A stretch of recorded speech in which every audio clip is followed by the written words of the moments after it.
Our next speaker is someone very special to all of us, even though you may not know her by name.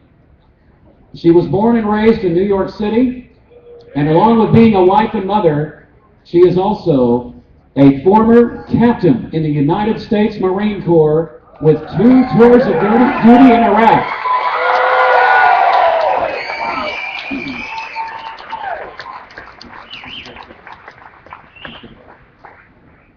September 11th, 2001 made a monumental impact on her life, and she decided that the moment she saw footage that the Twin Towers had been attacked, that she was going to join the military. 3 months to the day after the attacks, she signed into the U.S. Marine Officer programs. Ladies and gentlemen, let's give a big welcome to Kelly Hoag.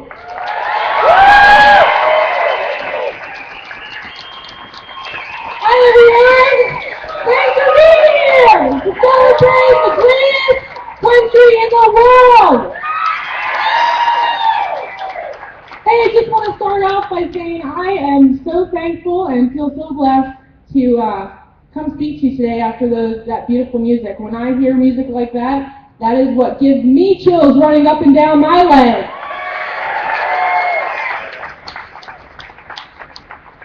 I am going to tease myself, make fun of myself a little bit.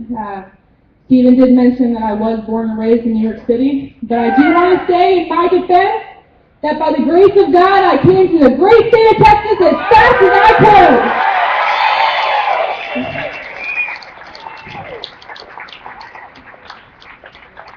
I'm going to tell you a little bit about my story.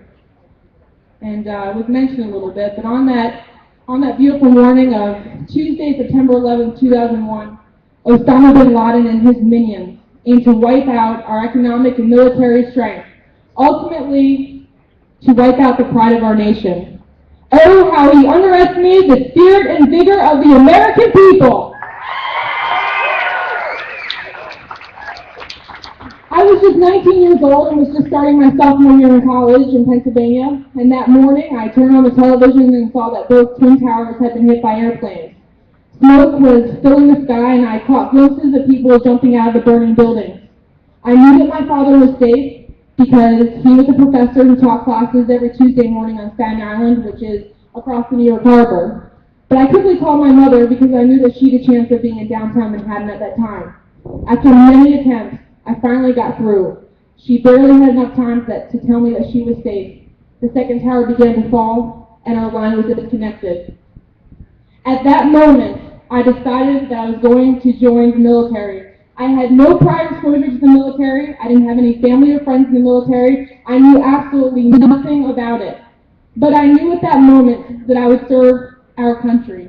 If you remember, we didn't know who attacked us, but we knew that we were going to war. And I now shifted the focus of my life to join that fight. 3 months to the day, after September 11th, on December 11, 2001, I signed into the Marine Officer program. I went to officer candidate school during my summers, and after graduating from college on July 31st, 2004, I was commissioned as second lieutenant in the United States Marine Corps on Liberty Island in the shadow of the Statue of Liberty, looking in the harbor and facing what is now known as Ground Zero. I completed the required training for newly commissioned Marine officers, and I was immediately sent to Iraq. Upon returning, I began workups for my next tour and was sent back to Iraq within a year. My greatest honors while deployed were first, having the opportunity to help the surgeons during trauma surgeries and do what I could to save American soldier, sailor, and Marine lives. In one instance, I happened to be in a surgical unit when a Marine needed blood right then, or he would have died within minutes. Without hesitation, I gave my blood that quickly entered his body. My second honor was having the opportunity to be platoon commander in charge of accounting for all military personnel who had given their lives, also known as fallen angels, who were leaving Iraq and entering Kuwait, and then leaving Kuwait en route to Dover, Delaware. I participated in carrying many of the fallen angels onto the planes in Iraq and Kuwait. These experiences have pierced my heart and have changed me forever. My story is just one of millions of inspiring stories that describe the spirit and caliber of Americans who who were and are willing to fight for a cause greater than themselves, for liberty and freedom against tyranny.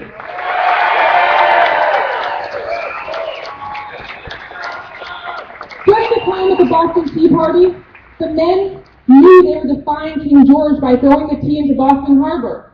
Those at the Alamo knew they were going to die when they were surrounded by Santa Anna's army. In World Wars I and II, the Korean and Vietnam Wars, men going into combat left their children, wives, and mothers, knowing that they probably would never return home. It is because of the price that has been paid by those who have sacrificed and given their lives, ultimately, for us to be free. I am thankful for the opportunity that I've had to serve our nation as a Marine officer during its time of need. I am thankful for heroes like my husband, who has served and fought battles in Iraq in defense of this great nation.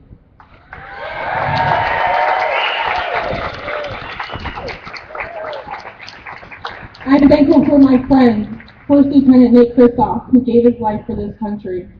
President Bush was so impressed by Nate's story that he mentioned him during his farewell address to the nation. Nate was such an inspirational person that he even inspired his father, who is a surgeon, to quit his private practice and join the Navy, ultimately to help those who are wounded and dying coming off of the battlefield.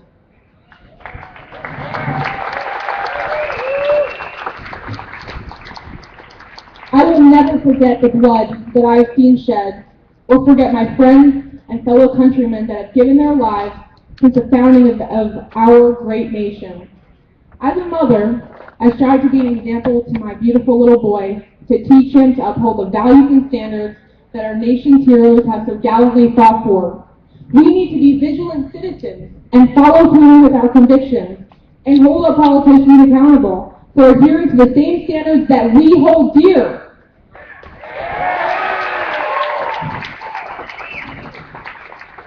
We should strive every day to honor the men and women who have worn and wear the uniform in order for us to remain free. They are testaments to the maxim that freedom is not free, and I am proud to be an American. Thank you all for being here.